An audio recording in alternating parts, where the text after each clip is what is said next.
बहुत समय पहले की बात है। एक छोटे से गांव में एक छोटा सा लड़का रहता था। उसका नाम था तारा। तारा गांव के सभी बच्चों की तरह ही खुश और जिज्ञासु था।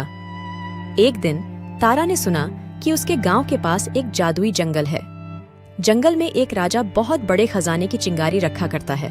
तारा ने यह सुनकर तय किया कि वह जंगल जाकर राजा से मिलेगा और खजाने की चिंगारी को हासिल करेगा। वह अपने मित्रों को भी इस यात्रा में शामिल करने का निर्णय लिया। जंगल की ओर पलटते हुए तारा ने कहा, यहाँ पहुंचकर ही हमें आजीविका का सामान ढूंढना होगा। वहां पहुंचकर उन्होंने एक अद्भुत पेड़ देखा जिस पर सभी प्रकार के फल थे।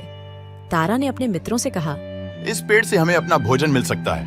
पेड़ के पास पहुंचकर उन्होंने देखा कि वहां एक गुफा भी है। तारा ने अपने मित्रों से कहा, इस गुफा में हम सुरक्षित रह सकते हैं। सभी ने मिलकर एक सुखद रात बिताई और सुबह होते ही उन्होंने अपनी यात्रा को जारी रखा।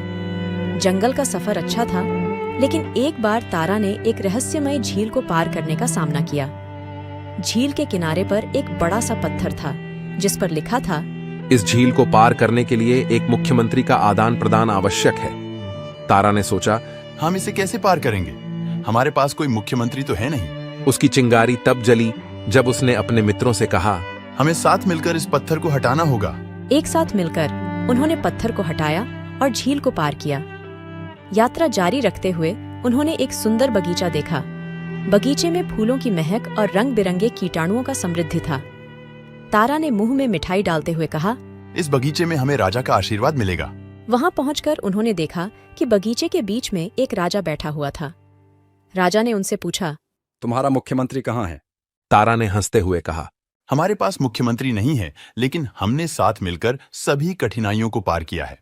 राजा ने तारा की साहसपूर्ण कहानी सुनकर उन्हें बड़ा सा खजाना दिया। तारा और उसके मित्रों ने खजाने को लेकर गांव की ओर रुख किया।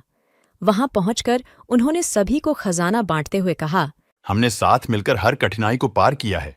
सच्ची मित्रता में ही सफलता है। इसके बाद तारा ने अपने गांव को एक नए उच्च स्थान पर बनाने का सपना देखा और उसे पूरा करने के लिए सभी को एक साथ काम करने का आह्वान किया।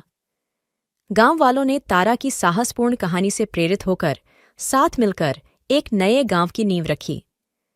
गांव का नया रूप देखकर सभी ने तारा की महात्मा कहानी को सुनकर सीख ली कि जीवन में हर कठिनाई को साथ मिलकर पार किया जा सकता है। तारा ने न सिर्फ अपने गांव को बल्कि उसके आसपास के सभी गांवों को भी समृद्धि और सुख की बारिश दिलाई। इस कहानी से हमें यह सीखने को मिलता है कि जीवन में सफलता के लिए हमें साथ मिलकर मुश्किलों का सामना करना पड़ता है और सच्ची मित्रता में ही असली खजाना होता है। तो दोस्तों, तारा की यह अनूठी कहानी हमें यह सिखाती है कि जीवन की यात्रा में कभी-कभी हमें अपनी सीमाओं को पार करने की जरूरत होती है और जब हम साथ मिलकर मुश्किलों का सामना करते हैं तो हम सफलता की नई ऊंचाइयों को छू सकते हैं। तो कैसी लगी यह कहानी? क्या आपने भी तारा के साथ उसकी पथयात्रा में साथ दिया? कैसा लगा वह मुख्यमंत्री का अद्वितीय समाधान? हमें जानकर खुशी होगी। धन्यवाद। आपने इस कहानी को सुना और हमें आशा है कि यह आपको प्रेरित करेगी और आप भी अपने जीवन में नए सफलता के मार्ग पर बढ़ेंगे।